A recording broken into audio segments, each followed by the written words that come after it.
Noticias, el documental.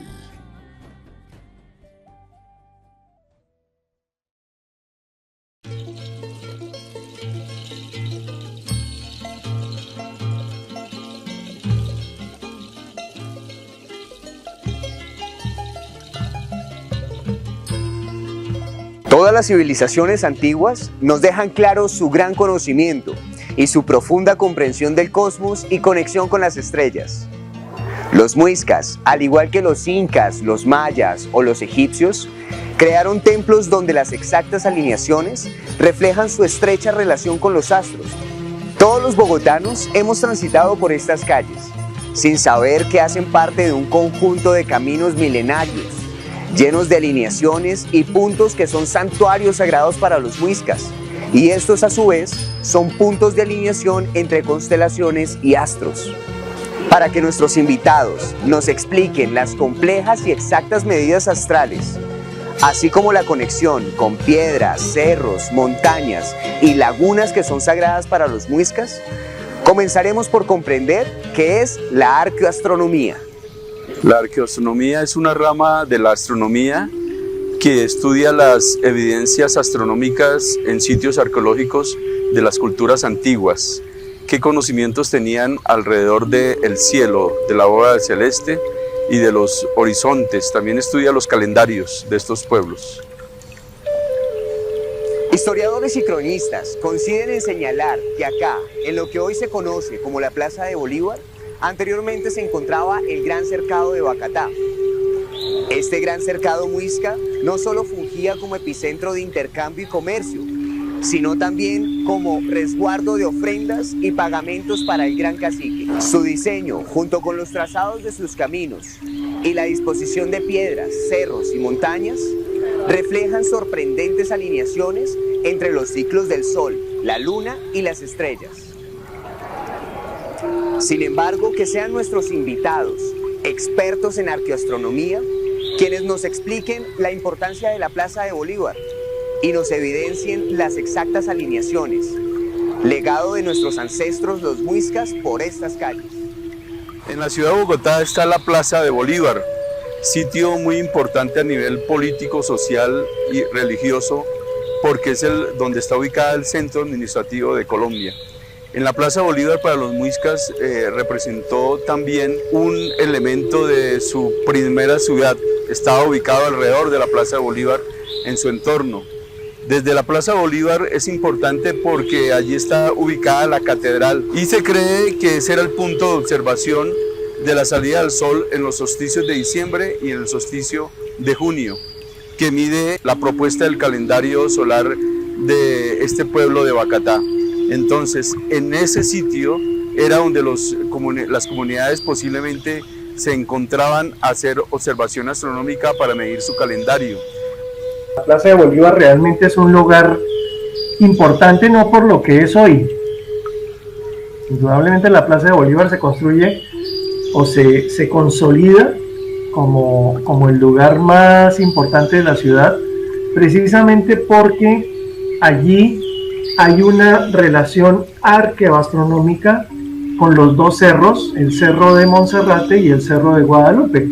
Como lo muestran estas imágenes, pues en junio el sol sale por Monserrate, en marzo y septiembre en el equinoccio sale por el boquerón entre los dos cerros y en diciembre sale por Guadalupe.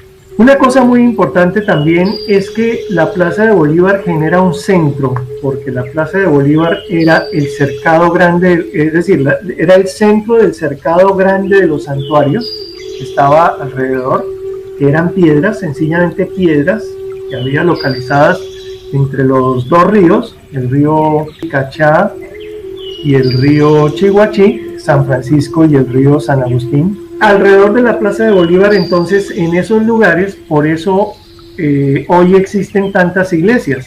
Algunas de esas ya han desaparecido, pero las demás aparecen precisamente como una muestra de la importancia de ese lugar.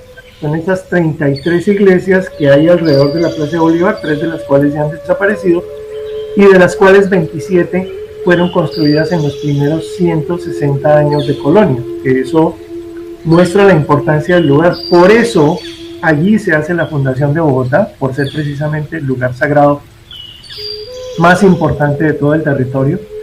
Esto más o menos era así. El centro de Bogotá era más o menos así. Aquí están los dos ríos, el río Bicachá y el río Chiguachí. Estas son donde están localizadas hoy las iglesias, y había una serie de caminos. Aquí está el cerro de Monserrate, aquí está el cerro de Guadalupe, y aquí está la Peña. Y había caminos que conectaban todos esos lugares de una manera muy armónica. Hay una cosa muy interesante, y es que la carrera séptima es una línea recta entre el Parque de la Independencia, digamos la iglesia de San Diego, y la iglesia de las Cruces. Y a lo largo de ese recorrido hay toda una serie de iglesias que tienen que ver con algo que yo he denominado el camino de las estrellas, que también nos une con esto. Así como en la ceremonia de correr la tierra estábamos hablando del cinturón de Orión y de las Pléyades, también en este camino, en esta carrera séptima, si yo superpongo esta imagen, las proporciones y las dimensiones que tiene la carrera séptima, encuentro que las Pléyades coinciden con la iglesia de San Diego, Aldebarán, que también está en la constelación de Tauro, coincide con la iglesia de las Nieves, la Plaza de Bolívar con la Catedral del Sagrario y San Ignacio coinciden con el cinturón de Orión, y Sirio coincide con la iglesia de las Cruces. Entonces esto nos vuelve a comunicar con lo mismo. Cuando hacemos la ceremonia de la tierra nos comunicamos con estas constelaciones y por supuesto con esas lagunas que están conectadas allí dentro de ese recorrido, porque entre otras cosas la laguna de Huaque, las lagunas de Siecha y la laguna de Guatavita también son una línea recta. Entonces en ese sentido también estamos haciendo lo mismo. La diferencia con los recorridos que se hacen entre la ceremonia de correr la tierra, que es el trazado que hicimos con el Consejo de Abuelas de Colombia, es diferente a este, a pesar de que toca los mismos puntos, porque en el otro tenemos que hacer la espiral. Entonces, este camino tenía un sentido que era muy diferente al sentido que tiene la ceremonia de correr la tierra por el centro de Bogotá con las lagunas y la espiral, y esta es una línea recta.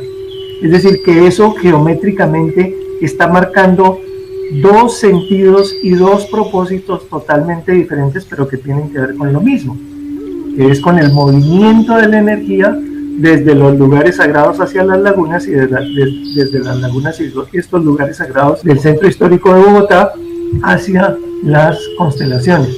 Aquí vemos todas las iglesias que hay: San Diego, Las Nieves, la Tercera, la Veracruz, la Capilla del Humilladero, que ya no existe, San Francisco, Santo Domingo, que tampoco existe, la Catedral, la Capilla del Sagrario, San Ignacio, San Agustín, Santa Bárbara y Las Cruces. 13 iglesias hay en ese recorrido, exactamente en la misma línea. En la arqueoastronomía es importante destacar los trabajos de expertos como Laura López Estupiñán, Eliezer Silva Celis, Héctor Llanos, Arturo Izquierdo, Juan David Morales, Roberto Santos Curvelo, Julio Bonilla, Camilo Ávila y Harry Martínez, entre otros destacados. Gracias a su arduo trabajo, conocemos los lugares que fueron observatorios astronómicos de los muiscas.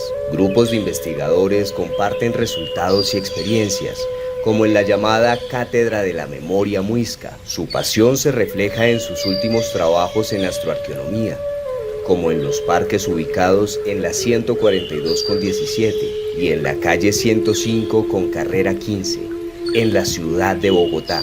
En estos lugares se pueden observar rocas alineadas geoastronómicamente y características georrelacionadas con lagunas, cerros, nevados y otros sitios de gran sacralidad para los muiscas. Las montañas y cerros son marcadores naturales que los muiscas utilizaron para crear sus calendarios lunares y solares. Nuestros invitados nos explicarán el papel que desempeñan las rocas, piedras, montañas y cerros, así como las múltiples funciones que éstas aún ejercen sobre el hombre.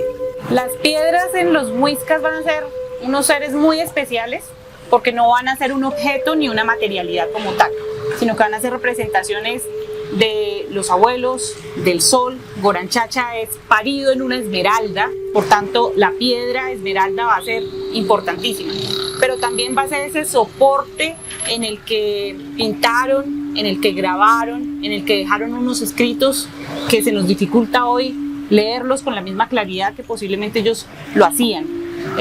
Son muy importantes las piedras porque también con ellas construyeron, las labraron, las tallaron, generaron columnas.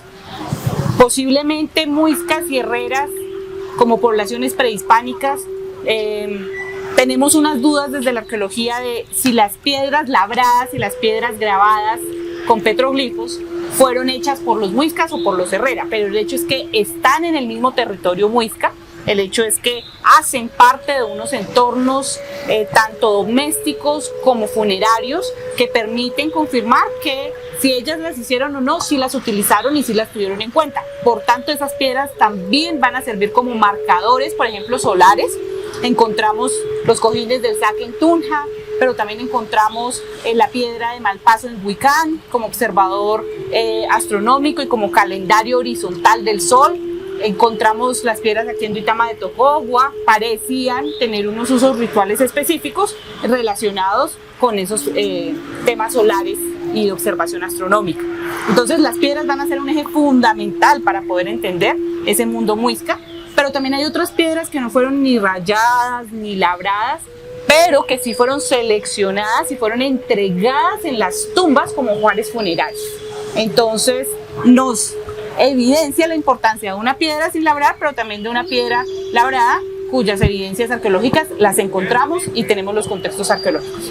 Las piedras o las jicas son las abuelas y los abuelos del territorio, son casas con las cuales nosotros hacemos físicamente nuestra casa, pero también son casas de tejido, de tambores, de memoria, de gobierno, de justicia.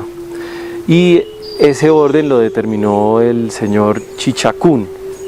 Cada piedra tiene un espíritu de mortorio, de bautizo, y está presente como la creación de un mapa. Cada una marca lugares de pagamento y de ofrenda, y se dice que son parte como de la oficina administrativa del gobierno mayor del territorio. Entonces están conectadas también con las lagunas sagradas. Por ejemplo, en este caso, la Jicaca Teusaca está conectada con la laguna sagrada de Teusaca. Son guardianes del territorio, es como lo más sólido, y también se considera que tienen vida. Entonces también nuestro nombre es como lo más sólido. Las piedras generan como esa similitud entre lo más sólido, lo más permanente para cuidar la vida. Las piedras jica se han visto dentro de nuestra comunidad como abuelas. Dentro de ellas hay una historia profunda acerca de nuestro territorio, y en ellas mismas han vivido la historia geológica de todo este lugar. Para nosotros han sido espacios de referencia de nuestra tierra y de referencia de nuestros cielos. Encontramos ejemplos de piedras como las Moyas arriba de los cerros orientales, que son espacios de observaciones astronómicas en donde las piedras cumplen un papel fundamental para generar esa referencia con la cual discernimos nuestros cielos. De la misma magnitud encontramos monolitos en el humedal Jaboque, en la frontera entre el mundo de Engativá y Suba, que marca tanto esas fronteras de nuestros pueblos como pues las fronteras en nuestros astros, porque también son lugares de referencia astronómica. Y pues bueno, encontramos en muchos lugares las piedras utilizadas como formas de referencia entre espacios demarcados entre un pueblo y otro. Queda en nosotros la historia de que nuestro resguardo está delimitado por diferentes piedras llamadas hitos. Estas piedras serían posteriormente las marcaciones que delimitarían el resguardo en la época republicana, y que después fue pues dividido, se le dio un valor y pues comenzó a venderse. Pero entonces las piedras sí quedaron marcando esa noción de resguardo en el cual nos habían reducido. Sin embargo, pues las piedras que hay en nuestro territorio pues son muchas, marcan también espacios importantes desde la visión espiritual. Nuestro pueblo hay dos lugares importantes, una es el Peñol, una peña grandota que es una roca grande donde hoy está empotrada el Colegio 21 Ángeles, y la Piedra del Diablo que estaba en la Guadita y que pues fue demolida para darle paso al camino. Pero que pues ahí está presente y nos recuerda también cómo en estos espacios también se nos aparecen espíritus que también nos van guiando. Pues esta es la Jícaca Teusaca. Jícaca es piedra y Teusaca es que está conectada con Cia Teusaca detrás de Monserrate. Eso queda en Matarredonda, es una laguna que es un nacedero pues, que forma lagunas que brotan agua hacia el Orinoco y hacia el Magdalena. O sea, baja por el río Teusaca y nutre río Bogotá, Magdalena. Esta piedra es muy especial para los muiscas porque precisamente el cerro padre de nuestro territorio es el cerro Teusaca, y para que tenga una conexión energética con Muiquita es necesaria una jica. Pues en este caso, esta estuvo cubierta por más de 200 años por un muro de adobe que ya lo retiramos. Tocó conservar pues el lindero, pero al retirar el muro de encima confirmamos aún más por las figuras que aparecen encima, que es una media luna, un triángulo y una pequeña lagunita acá, que están en la misma forma, en la misma disposición que las lagunas sagradas que están en el Verjón, en Teusaca.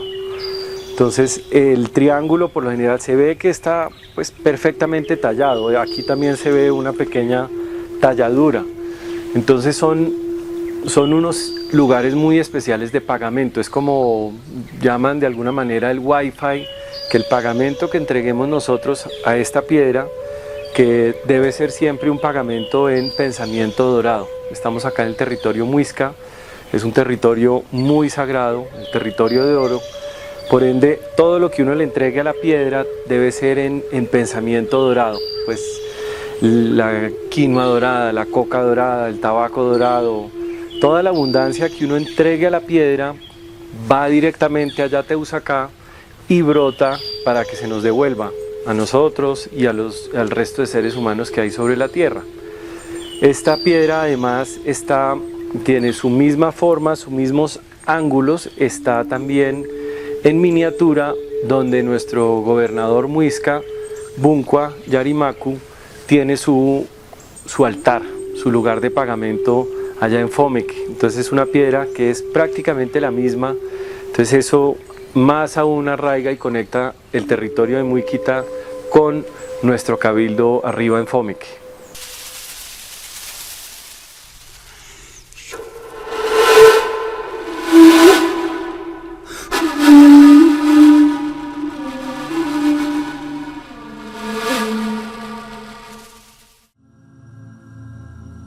Un ícono que nos representa como bogotanos son nuestros hermosos cerros orientales, en donde los conocidos como Monserrate y Guadalupe se convierten en panópticos centinelas de todos los capitalinos. Hoy en día es un destino turístico y gastronómico obligatorio para propios y extranjeros. Desde sus cimas se puede contemplar la grandeza del altiplano. Pero entender el poder de estos dos gigantescos cerros, como del Boquerón, por donde pasa el río Bicachá, es lo que nuestros invitados nos enseñarán. El Cerro de Monserrate es el cerro místico más importante de Colombia. Aquí confluyen miles de visitantes. Suponíamos que esa tradición venía desde la colonia, desde la construcción de la iglesia y todo el culto que hay ahí al Señor caído. Pero hemos sabido por los mamos de la sierra y las tradiciones ancestrales muiscas que esto tiene tradición precolombina, o sea, el segundo cerro más importante en la sabana es el Cerro del Majuy, Trecota y Facatativá, pero el más importante de toda la cultura muisca, digamos, o de Colombia, es Tensacá y Muisca, que es el Cerro de Monserrate, 3 veces sagrado. Es un eje del mundo. ¿Qué quiere decir? Que conecta al mundo de arriba, al mundo del medio y el mundo de abajo. Entonces, cuando los mamos de la sierra vienen, traen piedras de la sierra y las cambian, las dejan aquí luego de un ritual, de una oración.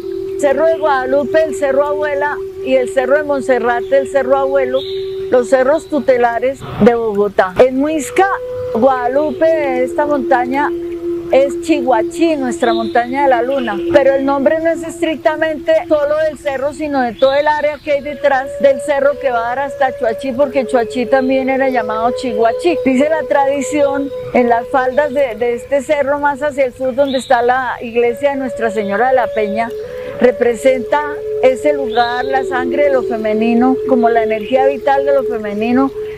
Toda esta área es femenina, ahí se hacía el culto a las tres madres, que son la abuela madre, abuela Bagué, la madre Bachué y la madre Huitaca, que es la madre de la medicina, la madre de las herbolarias, quien enseñó a las mujeres el uso de las plantas. Recorriendo el territorio nos vamos encontrando expertos en temas muiscas. Ya vimos la importancia de los cerros de Monserrate y Guadalupe, pero entre ellos existe un boquerón cargado de historia de amores y hasta de venados de oro. Nuestros invitados nos hablan de la importancia para los muiscas del imponente boquerón y el caudaloso río Vicachá, hoy en día canalizado como en lo que se conoce como las aguas y el eje ambiental. La unión entre los cerros de Monserrate y Guadalupe, o Chiguachía y Tensacá, Cerro Abuelo y Cerro Abuela, se ha llamado el boquerón, esa confluencia. Resulta que ahí hay un espacio muy sagrado, hay una roca muy alta que no es visible casi, pero en esa roca pues canaliza pues energía cósmica para permitir la vida en la tierra, la fertilidad de la tierra. O sea, los abuelos muiscas hablan que ahí había un templo, pero es un templo que está en otra dimensión. Detrás de Monserrate y Guadalupe hay unas lagunas sagradas que son la laguna del Verjón o Teusacá, y que ahí estuvo también la madre Bachué procreando, o sea que esa laguna es equivalente a la de Iguaque, de donde surgió el género humano. Esta laguna del Verjón, detrás aquí en Monserrate y Guadalupe, surgieron los primeros habitantes o los seres humanos que han poblado aquí nuestro territorio. La investigación sobre el boquerón entre Monserrate y Guadalupe nos acerca a la vereda Fátima, en la avenida Circunvalar, kilómetro 2, vía a Chuachí, en donde nos recibe la señora Gladys Estela Mayordomo y su familia, que por generaciones luchan por reforestar, cuidar el agua, para así mantener vivas las costumbres y preparaciones ancestrales del territorio. Los habitantes de la vereda Fátima son portadores de historias fantásticas, historias como la del venado de oro, que da origen al nombre de tan hermoso sendero. Pero que sea la señora Gladys quien nos acerque a su proyecto y a esta gran leyenda que este sendero guarda. Nosotros somos una asociación pioneros ambientales de la vereda Fátima. Siempre me ha gustado el medio ambiente, me ha gustado sembrar y nos hemos dado cuenta que es una necesidad la que tenemos de seguir conservando nuestros bosques, de seguir conservando nuestras aguas, ya que nosotros poseíamos aquí en la vereda pozos, nacederos, pero con el transcurrir del tiempo los eucaliptos han crecido mucho y ellos desaparecieron el agua, así solo encontramos eucaliptos. Y nos dio la necesidad de hacer la Asociación Pioneros Ambientales porque vemos que así nosotros conformados podemos trabajar más por el medio ambiente. Estamos trabajando en un proyecto que se llama Dejando Huella. Hemos reforestado en la parte de atrás, estamos viendo plantas nativas en las cuales nosotros nos hemos esforzado para que tengamos un medio ambiente, un ambiente más sano, con más aire, con más pájaros y con más agua. Entonces, pues el trabajo no es fácil, pero yo sé que el ideal de nosotros es poder dejarles un legado a nuestros hijos de que conservemos todo lo que Dios nos ha dado, porque esto no nació de hoy a mañana, esto ha sido un esfuerzo que nos dejaron nuestros abuelos, nuestros padres, y pues si no lo apreciamos, nuestro mundo se va a acabar y no vamos a tener nada. Nosotros estamos viviendo en la mitad de Monserrate y de Guadalupe. La historia cuenta que había un señor, don Diego, que era un señor que jugaba juegos de azar, le gustaban mucho los juegos de azar, y él llegó aquí a la sabana y se encontró con la señora Inés, una muchacha agraciada, bonita, y se enamoró. El señor la cortejaba y el papá no le gustaba ese muchacho para la chica. Entonces, en un día llegó y se encontraron ellos en la noche, al lado de las nieves, era una finca, y el papá le dijo a ella que no podía ver ese muchacho. Hubo un forcejeo, una pelea, y el señor sacó su sable y hirió a don Diego. Don Diego lo que hizo fue huir hacia las montañas, y llegó él, y en un día muy lluvioso encontró al fondo un venado de verdad. Él vio que había un venado de figura normal, todo eso, y miró, era algo que brillaba, y se encontró el venado de oro. También él cortó un cacho y se lo llevó, se fue a jugar por allá a los llanos con el oro que se había encontrado, y a los 5 años volvió a rescatar el resto que había dejado, pero con la suerte de que el papá de la muchacha se enteró y fue y lo mató al señor, mató a don Diego. La historia dice que él está en una de las cuevas de Guadalupe y Monserrate. Entonces estamos esperando a ver si sacamos ese oro en estos días.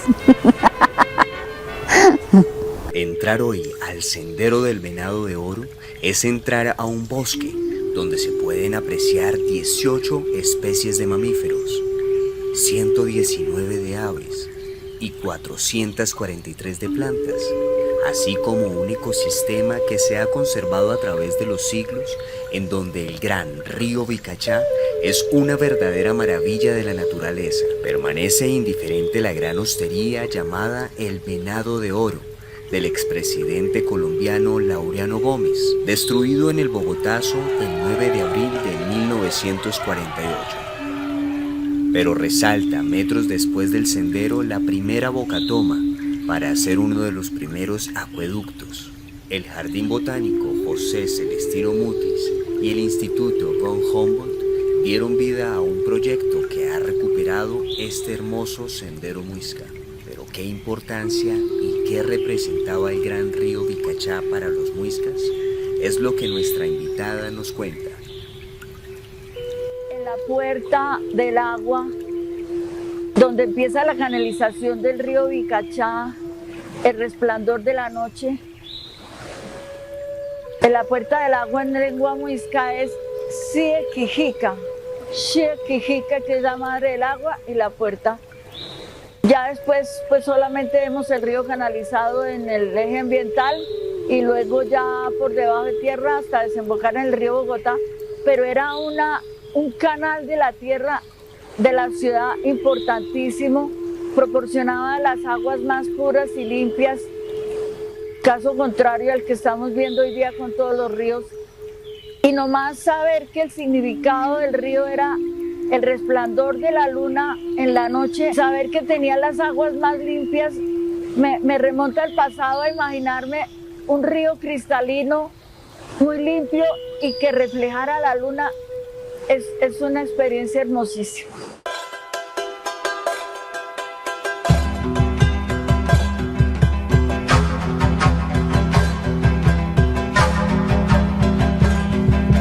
Los muiscas, al igual que muchas civilizaciones antiguas, sabían que el solsticio de invierno era el fin de un ciclo y el inicio de uno nuevo. Al momento de medir los recorridos del Sol y la Luna, los muiscas utilizaron marcadores naturales, como cerros y montañas, así como también construcciones, donde la piedra fue fundamental. Visitaremos antiguos templos muiscas, donde sus perfectas medidas del tiempo los hicieron expertos conocedores en ciclos tan importantes como los de siembra y cosecha. El investigador, experto en arqueoastronomía, Julio Bonilla, nos contextualizará sobre los solsticios para poder comprender la perfección de sus calendarios. Hasta el momento se ha hecho una aproximación al estudio del calendario muisca. No hay una certeza, por eso nosotros hablamos de aproximaciones. Principalmente hemos trabajado el calendario solar, aunque también existe un calendario lunar que ha trabajado el profesor Arturo Izquierdo, con base en los documentos del sacerdote católico Duquesne. A partir del calendario solar nosotros hemos hecho estudios en diferentes sitios de la región de Cundinamarca y Boyacá. En Cundinamarca, aquí en la ciudad de Bogotá, hemos hecho mediciones y observaciones de la salida del sol desde la Plaza Bolívar, punto de la montaña de Monserrate y de Guadalupe. Creemos que los indígenas de este territorio empezaban a contar su calendario desde la salida del sol por la montaña de Guadalupe y su retorno a los 365 días. Eso da el solsticio de diciembre. En las mediciones de Tunja observamos que el sol también sale y entra perpendicularmente a los pétreos de los cojines del Saque cada solsticio de diciembre. Reuniendo estas evidencias y algunas encontradas en iglesias y orientaciones de iglesias en algunos pueblos, como en Sesquilé, que también alinean el solsticio de diciembre, creemos que los muiscas chipchas de este territorio empezaban a medir su calendario a partir del solsticio de diciembre. También algunos cronistas, como Fray Pedro Simón, habla de la fiesta del Huán, que se hacía a finales de diciembre y principios de enero. Con base en esas mediciones y observaciones, hasta el momento proponemos que el calendario muisca empezaba en el solsticio de diciembre. El solsticio significa sol quieto. Si un observador mira la salida del sol a lo largo de un buen tiempo, se da cuenta que el sol se está moviendo aparentemente y que va a tener dos puntos extremos, su salida, uno al nororiente y otra al suroriente, trazando un ángulo, viendo que a lo largo de su desplazamiento el sol en un solsticio va a salir 3 días por el mismo punto, que sería el solsticio de diciembre, y va a salir 3 días por el mismo punto por el solsticio de junio. Ese sol quieto pues inquietaba un poco a las comunidades, porque al verlo que diariamente se desplazaba y llegaba a un punto donde estaba quieto y empezaba un nuevo retorno, celebraban o hacían fiestas en torno a este acontecimiento. Los cojines del Saque en la ciudad de Tunja son unos monolitos, unas rocas circulares de aproximadamente 1,10 metros que están separados 12 centímetros una de la otra, que están orientadas hacia la salida del sol del solsticio de diciembre. Desde esa altura de su ubicación, que está más o menos a 2.580 metros de altura, en la separación de los dos círculos pétreos, entra cada solsticio de diciembre perpendicularmente. Entonces se cree que allí era un sitio de los pueblos muiscas de Tunja para medir el paso del sol a lo largo de la salida en el horizonte. Y en la salida del solsticio de diciembre completarían su año, serían el conteo de los 365 días.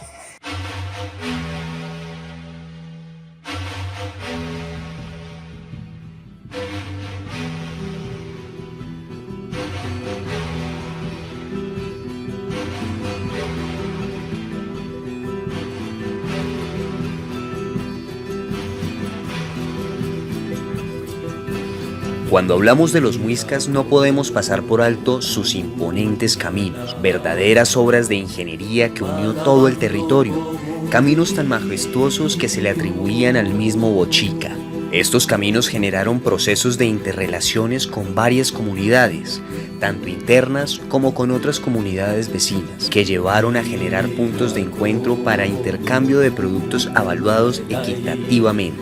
Pero son nuestros invitados quienes nos van a explicar este mecanismo de intercambio.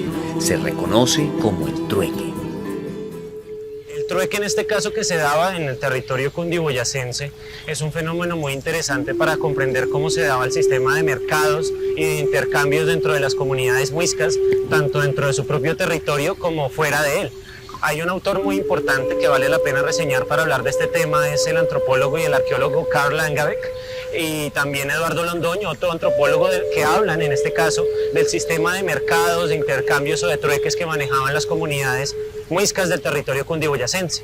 Se habla que en estos casos los muiscas eran nuestros antepasados, eran unos excelentes mercaderes.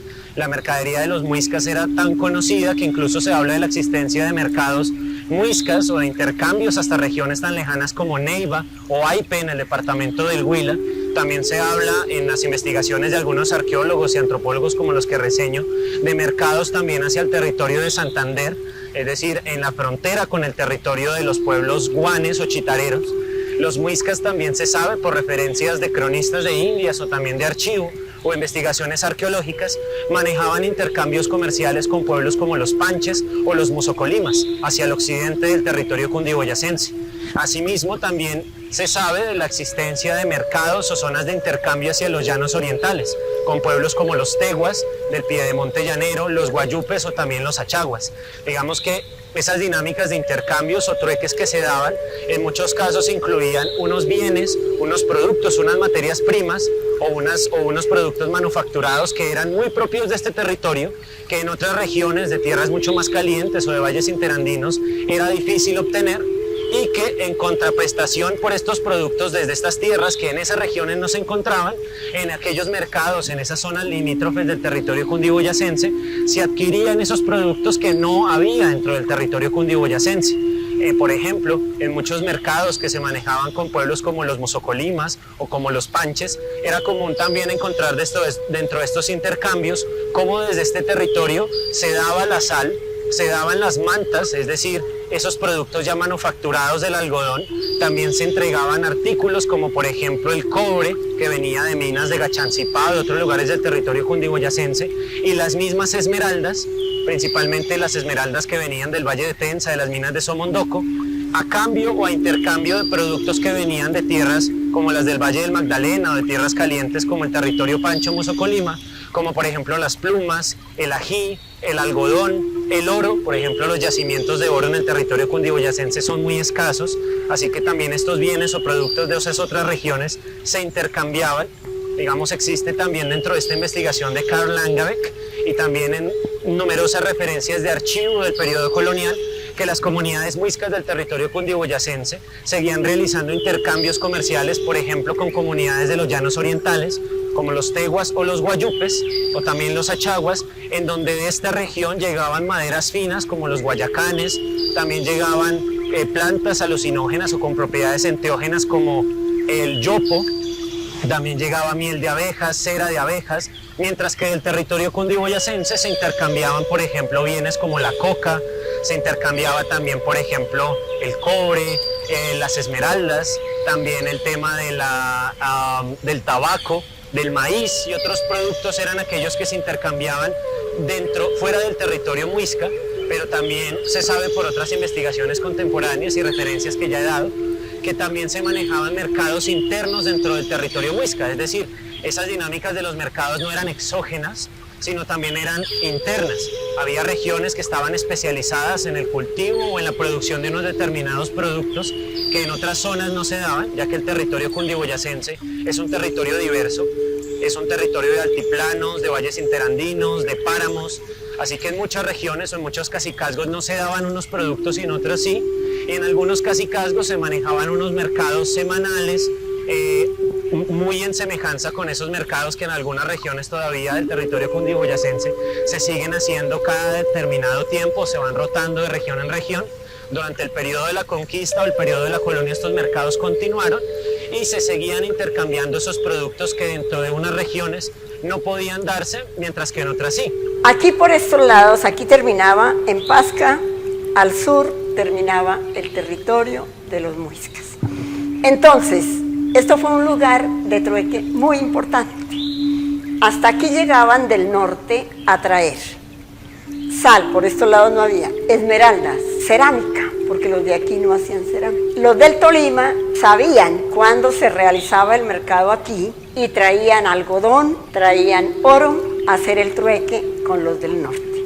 Los de aquí, agricultores. Sembraban papita, maíz, algunos tubérculos, cubios, iria, chuguas. Ese era el trueque en la época precolombina.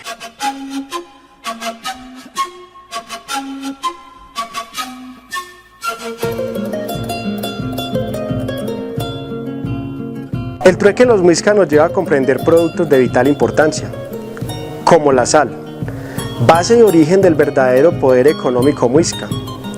Viajaremos inicialmente a Zipaquirá, Nemocón y Tausa, para comprender cómo nace una de las recetas más ricas del altiplano. Son las papas a la salmuera, o papas saladas como comúnmente las conocemos. La sal para los muiscas era poder. Dentro del territorio muisca existían 3 escenarios de explotación salina que eran los más grandes, que son las minas de Tausa, Nemocón y Zipaquirá. Los grupos muiscas pudieron explotar este recurso y esto les dio un acceso a un recurso que no todas las sociedades en ese momento tenían y era de vital importancia para la preservación de los alimentos. En ese sentido, ellos intercambiaron la sal por algodón, esmeraldas, oro y otros productos alimenticios, tanto con tierras altas como con tierras bajas. La sal significa en lengua muisca, o su nombre es Nigua. Ni tiene varios significados, pero Ni es oro, es pagamento, es dar, es ese trueque, es el retorno. Y Gua es montaña. Entonces, de alguna manera es como nuestro retorno a la montaña a través de la sal. Ancestralmente era invaluable la sal, tanto que se decía que la sal se truequeaba por oro, el oro por el alimento. Entonces este territorio muisca era un territorio infinitamente millonario, se hacían peregrinaje a través de la distancia venir acá por la sal de este territorio. Es también considerado el oro blanco y desde lo espiritual se utiliza la sal para enraizar. Entonces se habla que en los procesos espirituales se busca no consumir sal para poder acceder a esos estados superiores de conciencia, porque la sal es la que nos baja, la que nos conecta con la tierra. También ancestralmente se utilizaba la sal no directamente sobre el alimento, sino se chupaba, se andaba como en unos canasticos aparte y se chupaba la sal, y es un símbolo de mucha abundancia. Entonces aquí el hecho de salarse es algo muy bueno, por eso digamos cuando se entierra una placenta se coloca la sal para que haya mucha abundancia para ese nuevo ser que viene a la tierra. Los muiscas no fueron mineros, ellos extraían, ellos encontraron que brotaba de la tierra agua salada, conocida como salmuera. Ellos lo que hacían era ponerla en recipientes conocidos como gachas, la ponían a temperatura, realizaban el proceso de evaporación de esta salmuera, formando las panelas. Con estas panelas lo que hacían era comercialización, o su trueque, su cambio.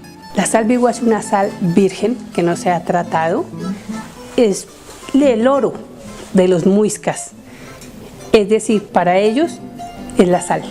Fue la sal y seguirá siendo la sal.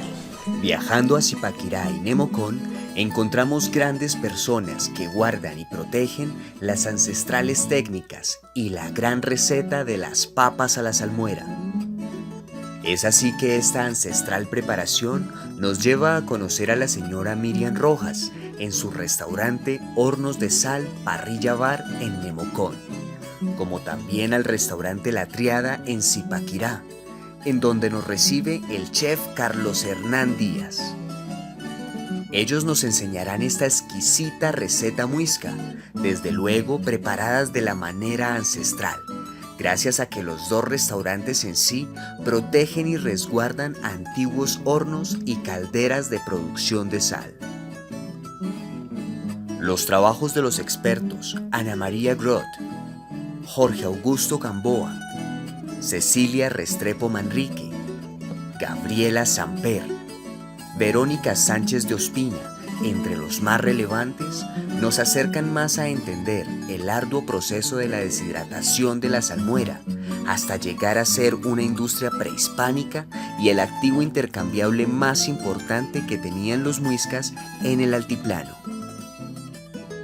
Los muiscas, aprovechando la producción de sal, vertían en sus calderos o gachas papas para su consumo. Cuando la papa ya estaba, la papa flotaba. La papa, al sacarla de las gachas, forma una costra de sal por su concentración de sal que tiene al cocinarse. La papa en salmuera o salvigua solamente es poner a hervir el agua, ponerle la sal que hierva. Cuando esta está bien así, solamente agregamos la papa lavada. No hay necesidad de agregarle nada más. Cuando está ya cocida, queda la papa, sale rugosita, blanca, con un sabor espectacular. Para entender cómo en el subsuelo de Nemocón, Tausa, Zipaquirá y Sesquilé reposa una de las concentraciones salinas más grandes del mundo a más de 2000 metros de altura, debemos devolvernos en el tiempo y así entenderemos la verdadera riqueza que poseían los muiscas. Tomás van der Hamen, en sus trabajos arqueológicos, evidencia cómo se crean grandes depósitos de sal en el Cretáceo, en donde por miles de años y gracias a la evaporación del agua forma el gran domo salino de la sabana de Bogotá. La investigación nos lleva a conocer rutas ancestrales alrededor de la producción de la sal, en donde las gachas, esos recipientes de cerámica de un solo uso, nos llama la atención por ser el contenedor de nuestras deliciosas papas a la salmuera. En estos recipientes de uso industrial se contenía la salmuera que después de horas de cocción se convertía en un gran bloque de sal, que solamente se liberaba al romper toda la pieza de cerámica. El muisca desde hace miles de años generó sus propios rellenos sanitarios con los escombros de miles de gachas fragmentadas. Evidencia la gran producción industrial alrededor de la sal. Estos miles de fragmentos son bases de estudios recientes por parte de la Universidad Nacional de Colombia, para determinar con pruebas de carbono 14 su exacta antigüedad.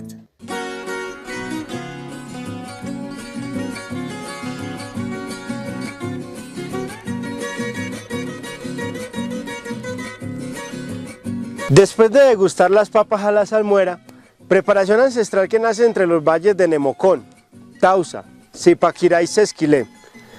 La investigación nos lleva cada vez más al norte del altiplano, donde llegaremos a la hermosa y siempre cordial Venta Quemada, Boyacá, donde el señor Pedro Briceño nos guía y nos presenta el Biomuseo de las Papas Nativas. Los invito a que vengan a Venta Quemada, Boyacá, a hacer la ruta y a visitar el Museo de la Papa Nativa. Les damos la bienvenida al Biomuseo de la Papa Nativa y a la experiencia completa de la ruta de la papa nativa en el municipio de Venta Quemada, Boyacá, exactamente en la vereda de Montoya, en la finca El Gaque, donde podrán vivir una experiencia gastronómica con papas de colores, todo un recorrido por cultivos en toda la estribación de la cordillera de los Andes del municipio de Venta Quemada. Van a tener un prometedor encuentro con la historia muisca, legado de los campesinos en torno a la papa nativa y toda una experiencia con papas de colores. Bueno, a través de nuestra empresa Tesoro Nativo SAS de Venta Quemada, que venimos haciendo una investigación desde el 2008, hemos logrado rescatar alrededor de unas 40 clases de papa nativa, tanto de Boyacá como en algunos intercambios que hemos hecho con algunas zonas del país que cultivan papa. Como son productos ancestrales, procedentes de nuestros muiscas, pues el objetivo es conservarlos. Las papas antes de la conquista eran conocidas como guayomas, yomas, chitayomas y después le dieron el nombre de turmas. Estos nombres nacían por nuestros muiscas de acuerdo a la naturaleza, entonces los asimilaban de acuerdo al entorno y la naturaleza y de ahí salieron esos nombres. Las papas nativas en Colombia son la maravilla de la naturaleza y un alimento primordial en la dieta de los colombianos. Además de eso, nosotros tenemos un alimento y a la vez una medicina, porque las papas nativas con sus colores internos, principalmente por los antioxidantes, antocianinas, flavonoides, son muy saludables y nuestros abuelos los utilizaban como medicina para algunas enfermedades.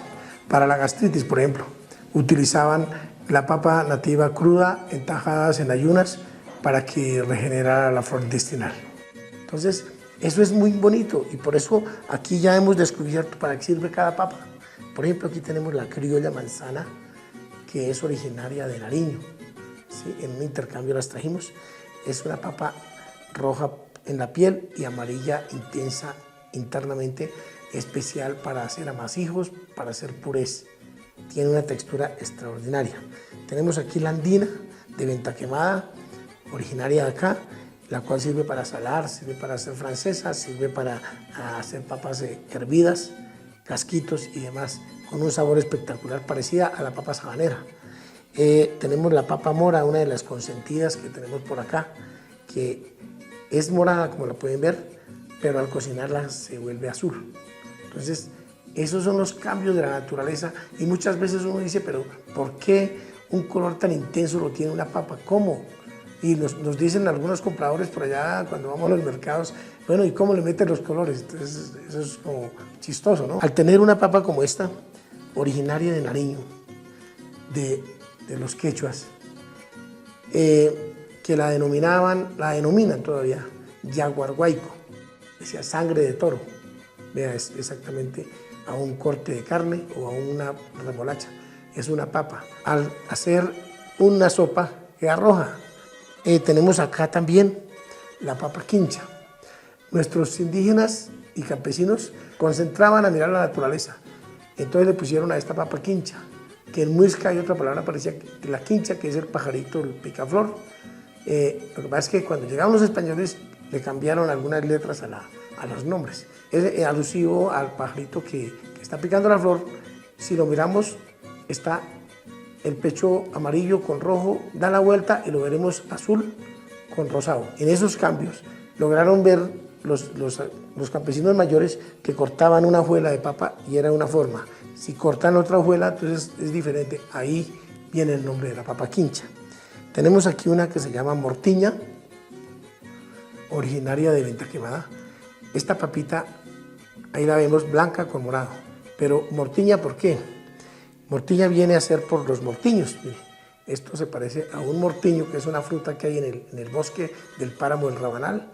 ¿Sí? Tenemos la papa rastrera, una papa algo blanca, amarillosa por fuera, pero por dentro totalmente blanca. Entonces son papas que no se encuentran en el mercado, pero nosotros las hemos rescatado. Cuando llegan las papitas, lo primero que hacemos es probarlas y es una satisfacción tan grande en el gusto de conseguir esos colores y esos sabores de nuestra tierra.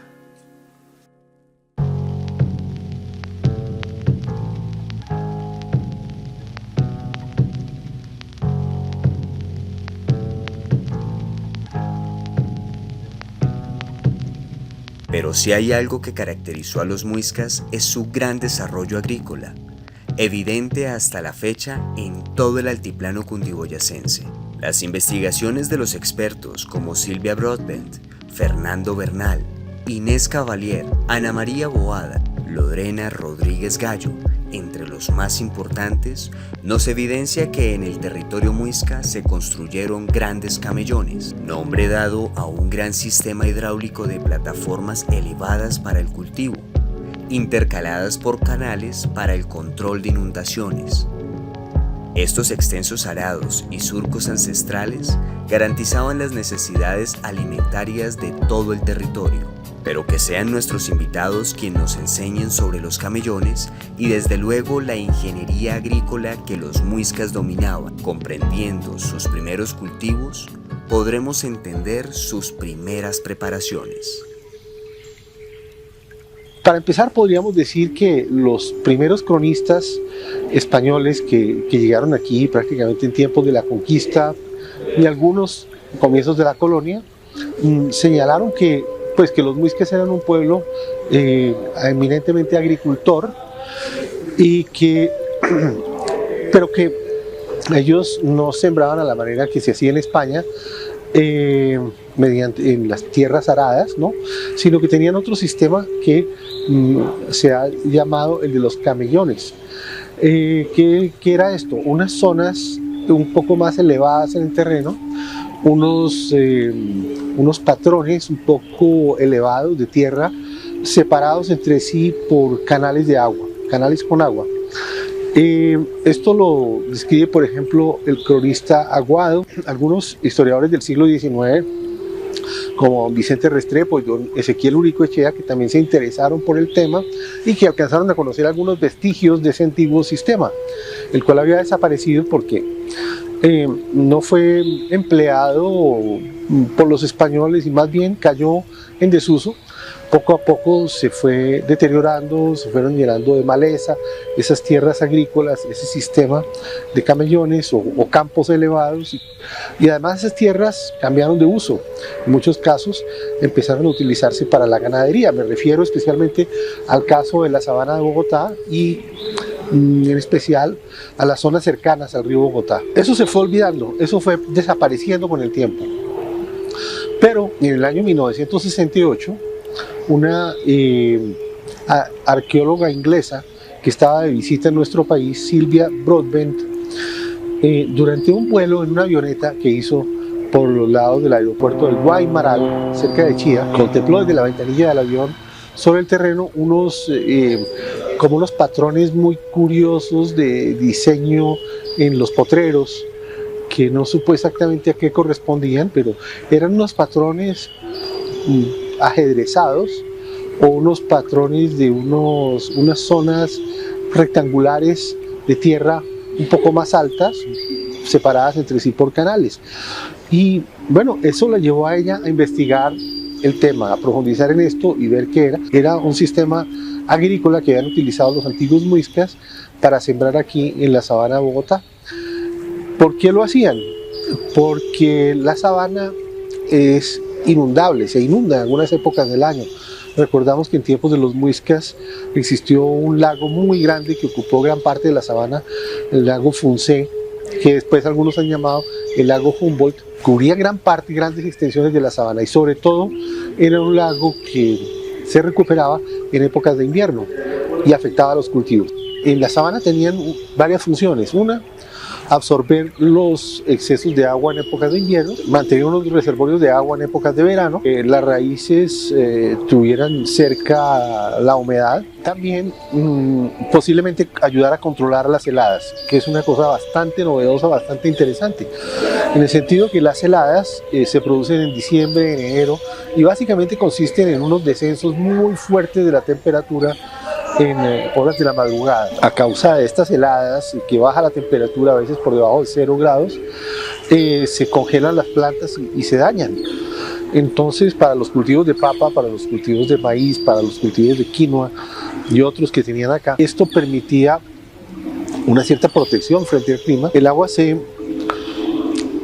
calienta durante el día y va liberando calor lentamente durante la noche, va liberándolo, de manera que mantiene sus alrededores a una temperatura un poco más tibia que el resto del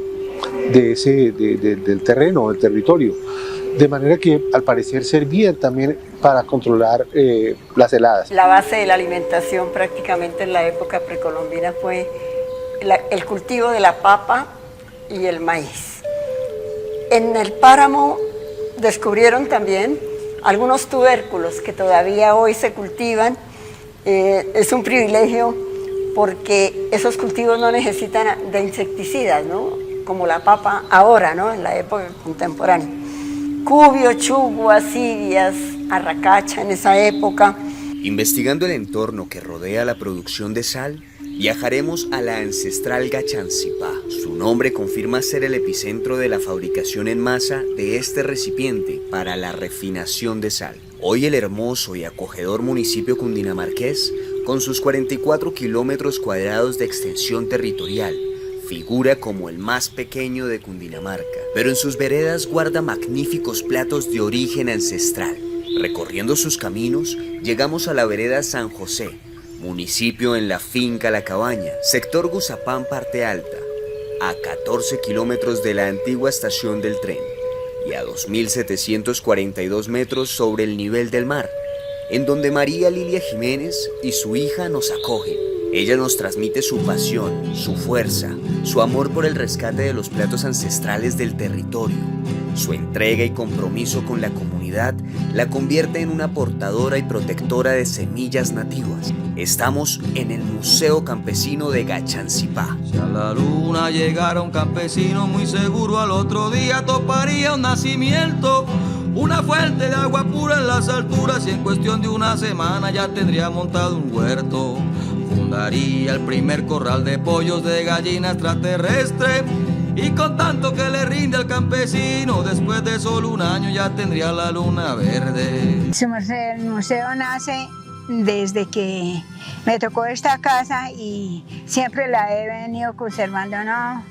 Sí, pasa un poquito de arreglo, pero la he venido conservando. Y tengo las antigüedades, lo que se tenía, las ollitas de barro, los choroticos, las 3 piedras para cocinar. De aquí cocinamos por días, no todos los días, pero sí tenemos los días de que nos venimos a trabajar y a cocinar aquí. Entonces, esta casa me tocó, había sido de mis abuelos pasó a mi papá, de mi papá ya me tocó como herencia y la he venido conservando. Entonces, esto ya llevo 45 años con esta propiedad y he vivido y he trabajado. Soy guardiana de semillas nativas. Las semillas que ellos cultivaban las sigo cultivando. Aquí no compro semillas para cultivar, siempre la misma que la tierra produce, las escojo y las guardo para seguirlas sembrando.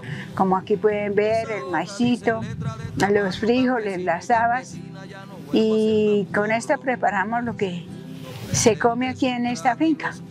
El Museo Campesino de Gachancipá brinda a cada uno de sus visitantes una experiencia única, de la mano de la señora María Lilia Jiménez y su hija Yadira Martínez.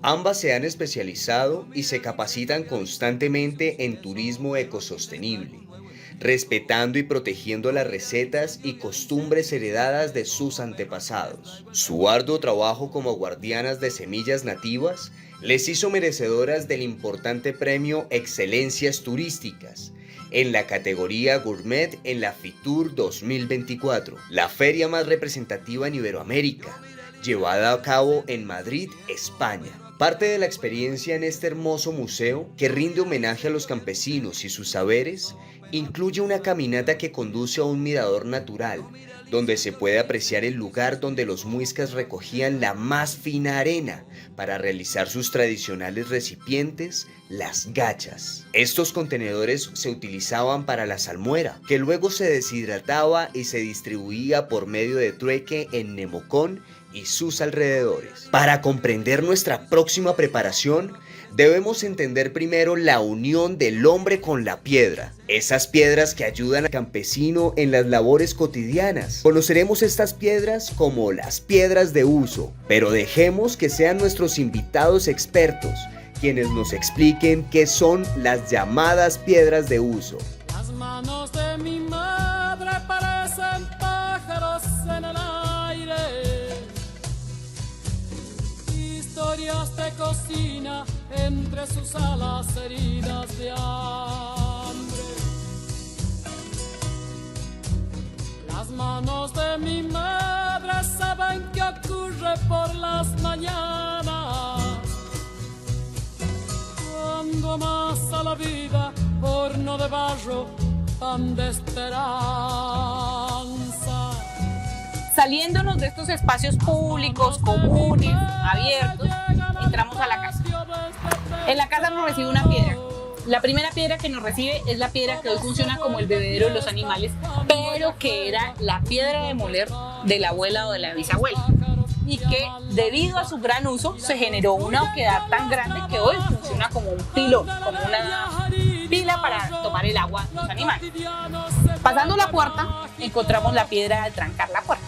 Entonces hay unas piedras que la gente recolecta por el camino, que le parecen bonitas, que le parecen pesadas y que les otorgan una función. Esa es la piedra de tener la puerta, porque en el campo generalmente no hay chapas, y tampoco la puerta tiene que estar cerrada todo el tiempo, porque hay un fluido de gente hacia afuera que hace que la puerta tenga que mantenerse en una dinámica, digamos que más útil y funcional de acuerdo a la cotidianidad campesina. Los campesinos, por herencia de los muiscas, tienen la tradición de usar la piedra para lavar. Entonces, esta piedra es una piedra de mis abuelos, de mis ancestros, y nosotros como jóvenes la hemos venido conservando y la conservaremos por mucho tiempo. Entonces, el proceso de lavar junto al nacimiento de agua, y hacían esta labor.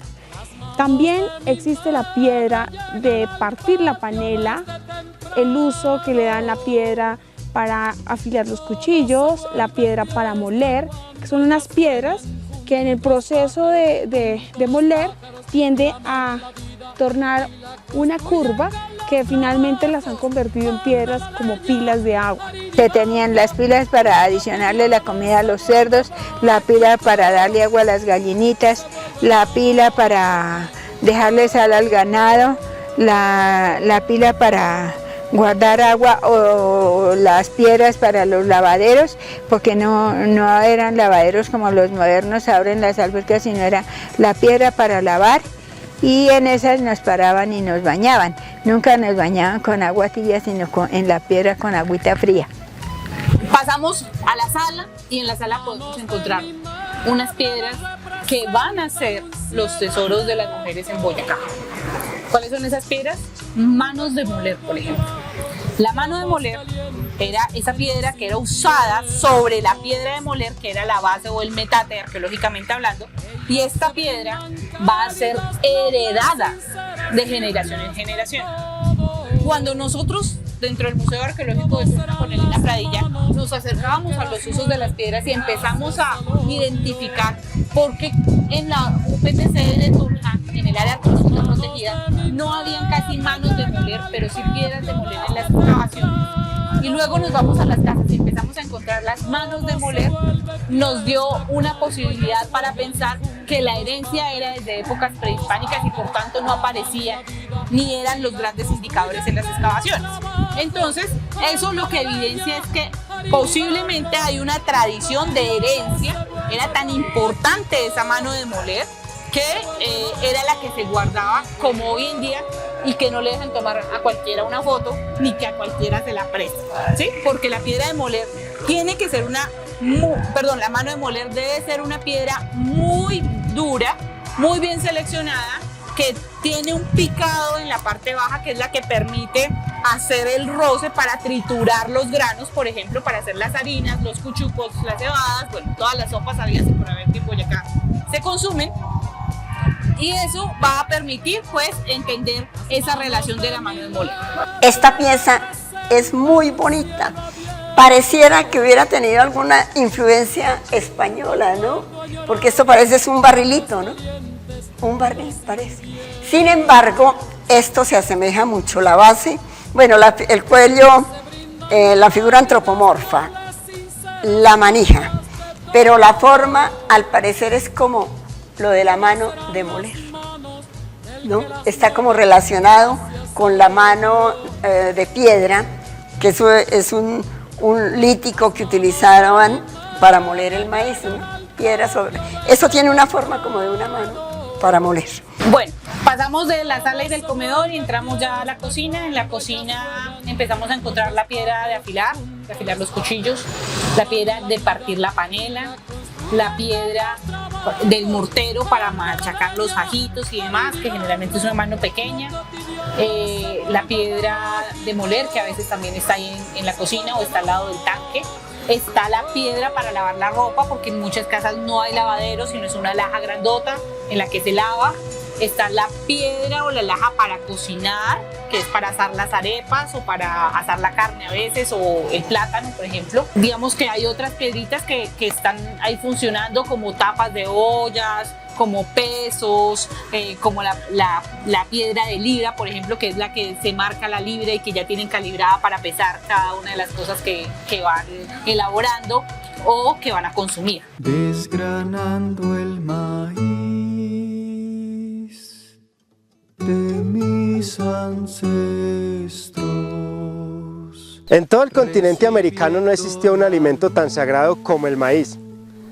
El origen del hombre mismo se le debe a este ancestral fruto. La sacralidad del maíz se refleja en todas las mitologías mesoamericanas. El maíz representó una diversidad de amasijos que nosotros actualmente generalizamos y llamamos envuelto, pero que originalmente se conocía por varios nombres, dependiendo sus características en la masa como en su envoltorio. Entre los muiscas se caracterizó un envuelto llamado quisbún, definido por conquistadores y cronistas como torta o pasta hecha de choclo o de mazorca tierna de maíz. Nos lo cuenta en su libro Alimentación y medicina entre los muiscas, del maestro José Rosso Gauto, que es el discurso de José Antonio León Rey, el lenguaje popular del oriente de Cundinamarca del Banco de la República de 1954. En su página 71 transcribe la siguiente copla. En esta mochila traigo de regalo unos quimbuyes, con ellos te mantendrás sábado, domingo y lunes. Para comprender nuestros primeros amasijos en el territorio, nuestros invitados nos enseñarán la importancia del sagrado maíz, el milenario arte de la nixtamalización y desde luego de la mano y amor del campesino, aprenderemos esta deliciosa preparación. El maíz es un elemento primordial para las comunidades americanas. Es un alimento tradicional y domesticado dentro de estas tierras y extendido por toda la región, por todo el continente. En el caso del pueblo muisca, el maíz también representa tanto el alimento de los dioses como nuestro alimento. Y su origen se da a partir también de diferentes mitologías que nos permiten entender que un grano dorado de maíz es el mismo grano dorado del oro. Para nosotros, cuando entregamos oro a las lagunas, estamos entregando maíz al mundo del agua, porque en realidad estamos alimentando a nuestros espíritus, así como nosotros nos alimentamos del maíz. Otra de las plantas que son también bien importantes sería la quinoa, que en nuestro caso es Subaca. En el caso del pueblo muisca de Suba, nosotros somos un pueblo agricultor con camellones extensos en donde se sembraban maíz y quinoa y donde estas plantas, granos dorados como el sol, que fueron entregados por el sol mismo a nuestros ancestros para que pudieran alimentarse, nos han mantenido con vida. Nos han permitido además construir diferentes tipos de alimentos a partir de su almidón, a partir de diferentes procesos que nos hacen, como el maíz pelado para hacer arepas de maíz pelado, o con otros procesos para convertirlos en harina y transformarlos en facua, lo que llamamos chicha, que es en esencia la transformación del maíz en fermentos que nos dan vida a nosotros y a nuestra creatividad. El maíz, en esencia, es la carne del sol que nosotros comemos para poder alimentar nuestro corazón. El maíz, su palabra es ubaba, representa el linaje ancestral, representa a la gente muisca y a toda la gente. Es la que nos alimenta, la que nos recuerda que somos hijas e hijos de la Madre Tierra y el Padre Sol. Es carne de nuestra carne, es sangre de nuestra sangre. Somos el maíz mismo, nos alimentamos de él, lo fermentamos, lo cuidamos, nos alimentamos de él. Entonces, de alguna manera somos gente maíz. Ese es un grano de oro muy diverso, tiene múltiples colores y tamaños y por eso también representa a la humanidad. Somos de diferentes tamaños, de diferentes colores. Es nuestro alimento vital, es un alimento sagrado. Se dice que fue entregado por Bochica a Piraca para que siempre haya abundancia y comida para la gente muisca. También se habla de que el maíz conserva la memoria del planeta Tierra. En su forma ovalada corresponde a la misma forma ovalada que la Tierra orbita alrededor del Sol. El maíz nos representa mucho porque es uno de los alimentos originarios del territorio. Con el maíz se hacía o se hacen las mazamorras, las sopas, se hacen las arepas, se hacen los envueltos, se hacen muchas cosas con el maíz. El maíz es uno de los alimentos más tradicionales del pueblo muisca. El maíz ha sido base de nuestra alimentación, un producto muy importante en el diario consumir. Mazamorra chiquita, mazamorras, sopas, pan de maíz, envueltos de maíz, en la mazorquita cocinadita. Todo esto era el maíz. El maíz ha estado siempre presente en nuestra alimentación, así es muy importante. El maíz para nosotros es muy importante porque es la semilla emblema de la cultura muisca. Es donde, por ejemplo, nosotros nos reconocemos como hijos de este territorio.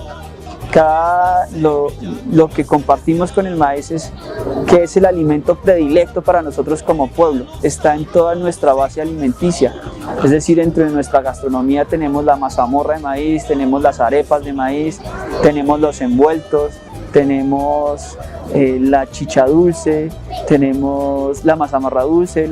Entonces, al entender que el maíz fue como de los granos emblema de nuestra comunidad, es porque nuestra cultura todavía conserva ese testimonio al maíz de los colores, el maíz que es para pagamento, el maíz que es para ritual, que dentro de nuestra gastronomía y nuestra ritualidad el maíz está constante, está dentro de la patcua, está dentro del maíz tostado que se comen las mujeres cuando mambean.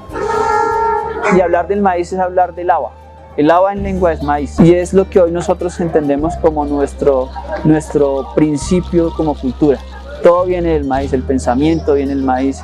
Nosotros decimos que la primera chicha fue de maíz, que fue la que nos dio la madre abuela Bahué, que esos son los alimentos que nosotros necesitamos cuando estamos dentro de la ritualidad, la danza, la ceremonia. Entonces, la importancia de eso es que permanece dentro de nuestra cultura como un proceso ritual, como un alimento ritual. La variedad y la forma en que lo hagamos depende de la ceremonia, depende del momento. Eso depende de que nosotros entreguemos esa medicina, porque es alimento medicina. Este es el maíz porva, el que sirve para la arepa, para hacer mute, para sacar la arena para el chucula, para hacer la mazamorra chiquita y la harina para almojábanas, porque este maíz se saca la harina de hacer almojábanas.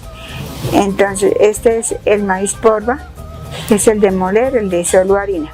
Y este maíz es el maíz duro, que es un maíz que aquí lo llamamos caullo, y es amarillo, pero sirve para pelar, hacer envueltos, para hacer mute, para hacer arepas de maíz pelado y para hacer los cuchucos. Entonces así lo utilizamos acá, en eso se consume. Y siempre, pues ya la huerta es pequeña, pero lo sigo cultivando, ya llevo años cultivando.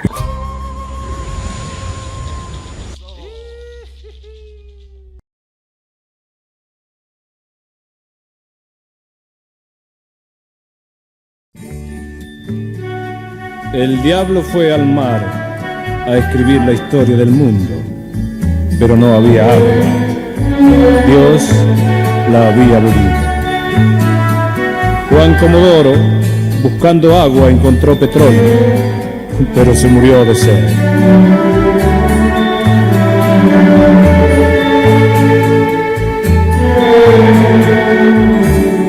Yo no sé quién va más lejos, la montaña o el cangrejo.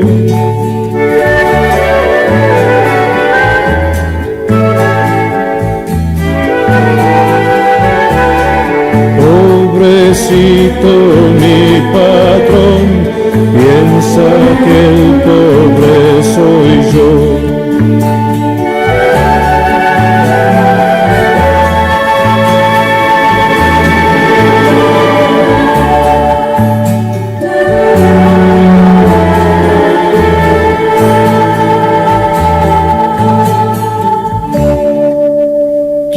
¿Sabe si el apoyarse es mejor que el deslizarse?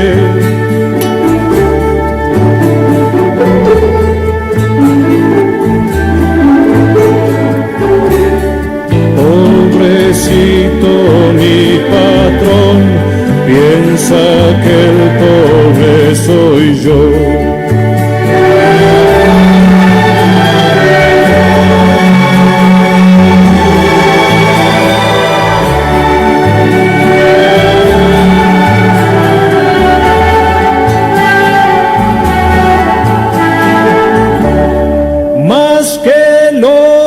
La pobreza, lo más caro en la existencia.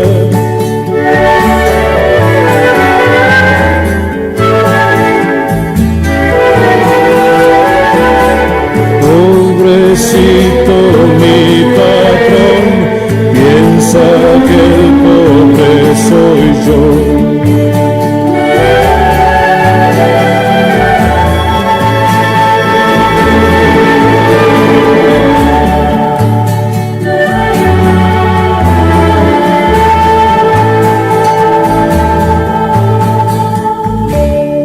Solamente lo valorará compra con el dinero.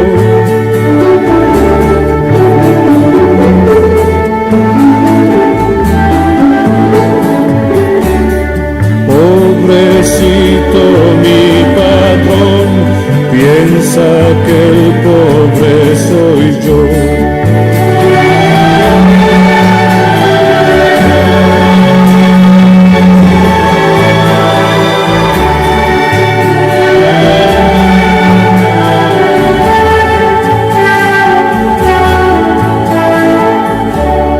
Lo importante no es el precio, sino el valor de las cosas.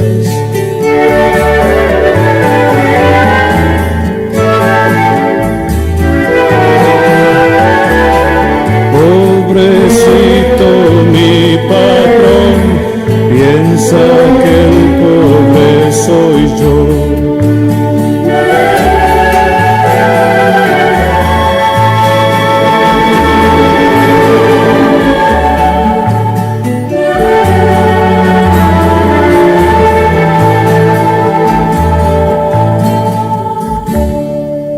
Dominaré su manera y así nadie se libera.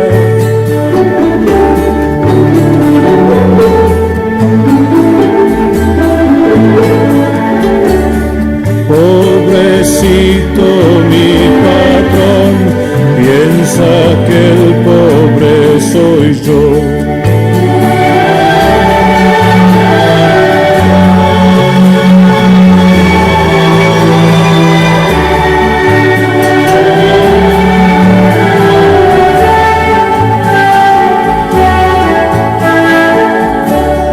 ¿Qué me importa ganar 10 si sé contar hasta 6?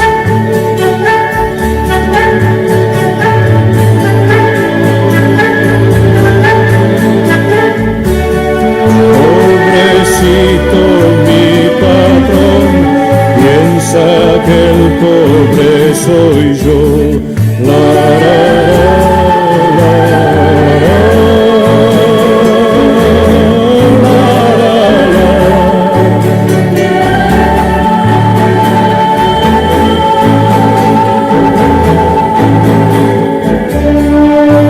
Pobrecito mi patrón, piensa que el pobre soy yo.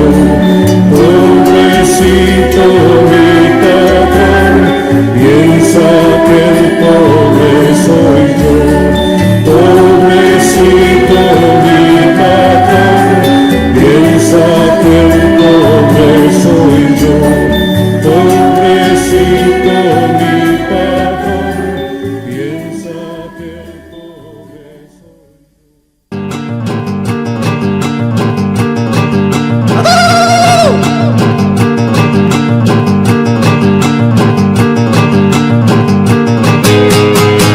Ya no tenemos nada, ya no tenemos nada, ya no tenemos nada en la nevera, no tenemos nada, ya no tenemos nada, ya no tenemos nada, ya no tenemos nada en la nevera, no tenemos nada, pero tenemos nevera y hagamos hielo, hagamos hielo, hagamos hielo en la nevera, hagamos hielo, hagamos hielo, hagamos hielo, hagamos hielo en la nevera, hagamos hielo. El que no tiene nevera y no tiene un cubo, no tiene un cubo, no tiene un cubo en la vida, no tiene un cubo, no tiene un cubo, no tiene un cubo, no tiene un cubo.